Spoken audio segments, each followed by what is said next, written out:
চিরকাল জালেমেরা জুলুম করে টিকে থাকতে পারে না। ফেরাউন জুলুম করে টিকে থাকতে পারে নাই, নমরুদের বাচ্চা টিকে থাকতে পারে নাই, আবু জেহেলের বাচ্চা টিকে থাকতে পারে নাই।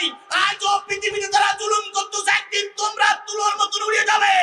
ইসলামী আন্দোলন তথা কোরআন আলারা ছিল, আছে, থাকবেই থাকবেই থাকবে।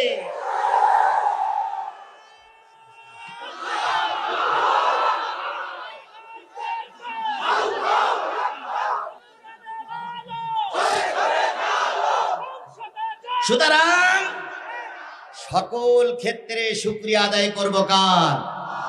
আবারও বলছি আলহামদুলিল্লাহ। সর্বকালের সর্বশ্রেষ্ঠ মহামানব, যার আদর্শে আদর্শিত হয়ে আমি নিজেকে উম্মত বলে দাবি করেছি, সেই নবীর নামে দুরূদ আর সালাম সবাই মিলে বলছি সাল্লাল্লাহু আলাইহি।